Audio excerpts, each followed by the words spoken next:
Hey, we're going to do some Cordon Bleu. Normally Cordon Bleu would be the chicken breast and it would have cheese and ham in it. But rather than cheese and ham, I've got this chorizo, and we've got also got some Stiltons, but normally it would just be cheddar and just some sliced ham in the breast. Or you can do Kiev with garlic, obviously, with garlic butter in here. So first thing, we're going to whip the legs off. We'll take these off, and then we can do these into thighs and drums. Cut them through the middle. We're going to whip the wings off as well. There's not much meat on this bit, so I don't normally use that bit. The other wing. One. And these ones we're not going to necessarily stuff, but the bread, we'll just breadcrumb these, fry them, so it'll be a bit like Kentucky.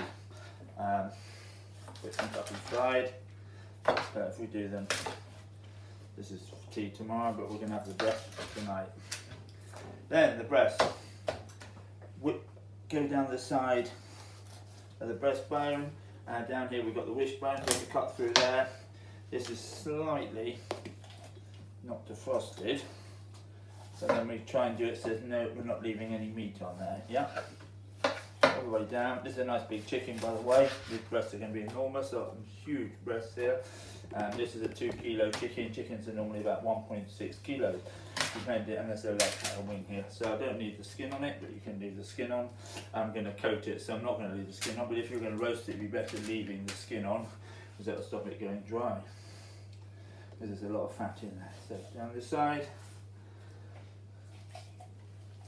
through the wishbone. You can do this with a smaller knife if you want to. Isn't too much. Now I'm taking the wing off, so there's a wing here, but you can keep that on there. But I can either bash this out, I'll take the skin off, so that's it, coated, that's it, done so far. I'm just going to boil that up. There's lots of for stock. So on here I've got a nice big breast here, so there's two things I can do. I can either put a little hole in it, and then put the garlic butter in, or I can actually slice it, like so, and then I can put it in the middle and cook it. I can cling film it. Another thing, I've got some cling film ready here. I haven't got a meat hammer, but I have got a rolling pin, and I can bash it a bit thinner. If I've got a hammer, it's not rounded and it makes it easier. As you can see, that's quite big now. And you can just cook it like that. That would be called a scallop. So that'd be quite big as a portion. As you can see, there'll probably be 2 portions there. That's one chicken breast. But I can just fold it over, or I can actually roll it up and cook it. So I'm going to fold it over and put it in the middle. Make it a little bit more thinner. So I'm going to do 2 here. One stuffed with Stilton and one stuffed with chorizo. Okay, so this one's just going to have some garlic in it. A little bit of Parmesan. I'm not going to put some dried tomatoes in this, but I'm going to put all 3 in the other one. This one's going to get folded over. And it's going to go in the seasoned flour, egg washed and breadcrumbs. And also I've got the Parmesan cheese here, which I'm going to put in. So I can slit it, or I can just bash it actually, but I think it's easier if I slit it. This is like called butterflying it, as you can see here. It makes it nice and big. Make this one even bigger, because it will go further then. It won't take quite so long as well. Slightly a bit thinner.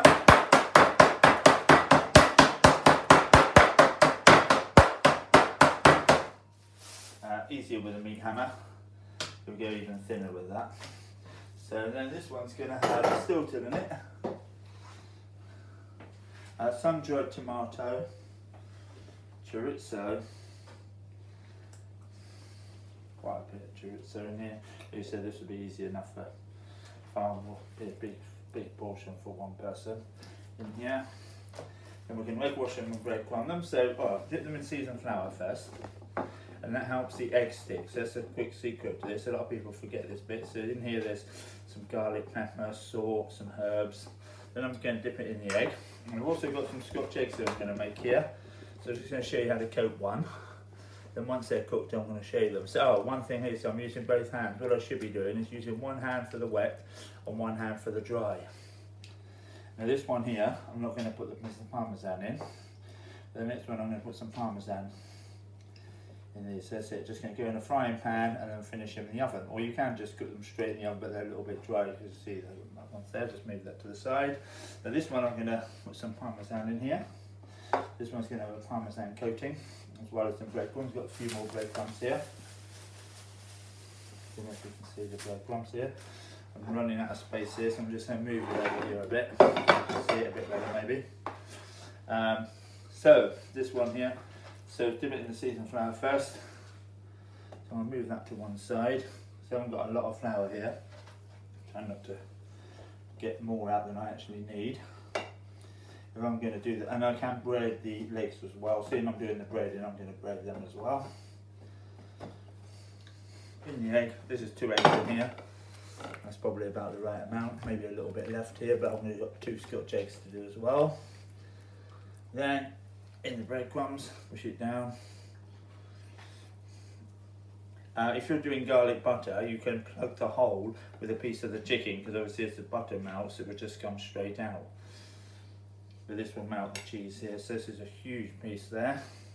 So anyway, with the Scotch eggs, just going to wash my hands because I've coated anything. I'm going to show you the Scotch eggs as well. So, Scotch eggs. So, normally I get a bit of water here, so I've got some water. I'm going to wet my hands because then I get this, it won't stick to my hands. You can use flour on it, but you're better making it wet. Push it out. This is sausage meat, but you could use roughly 2 sausages per egg. Get the egg, surround it, so you have to make sure there's no creases in it. This is a secret with this, so I'm going to show you this. As you can see, there's no good there because the eggs are showing. And these eggs are not very well cooked on purpose, so they've got nice soft yolks. So I can see a little bit of yolk coming out. So once it's done, make them all up first normally, but just to show you, I'm going to wait to flour it, still flour it. And these are going to be with a Parmesan and a coating. You wouldn't normally have that, but that'll give the chicken a bit more flavour. So I'm moving that to this tray, bit of egg, and then we're going to cook them, and we're going to show you them when they're cooked. So I'm going to shallow fry these and then finish them in the oven, or deep fry them, but I haven't got a deep fryer here. So roll it with the breadcrumbs. There we go, and that's it done. So now we're going to cook them, and I'm going to show you them when they're cooked. Thank you. Okay, the chicken's all cooked. We've got the 2 drumsticks and the 2 thighs here. They're just southern fried, really. This one's got the garlic in it, and this one's got the Stilton and the chorizo in. It's got some Parmesan in it as well. So this, I'm just going to weigh it. I reckon it's probably about 400 grams-ish. We're going to see about this. 400 grams.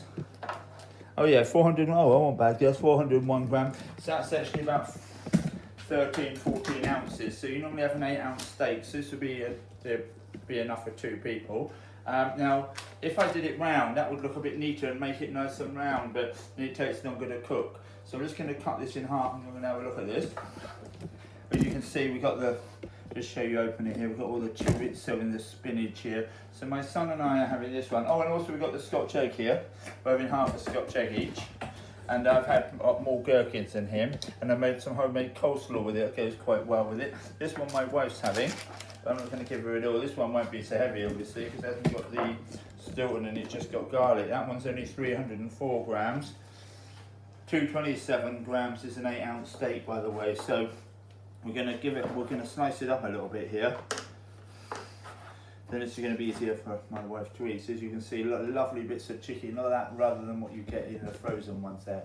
Far superior to the frozen ones. So I'm going to give her 3 or 4, and you can see all the garlic in there. Look, all the garlic in there. Look at that there. She's going to love that. So then my son and I will have that bit. These ones we'll just save for tomorrow. They're for tea tomorrow, basically, but I've cooked them. Normally I'd cook them on the day, but I'm working tomorrow, and so is my wife. So that means by the time we come in, we're going to be starving as soon as we come in. So probably end up working late, so then we can eat straight away. Thank you.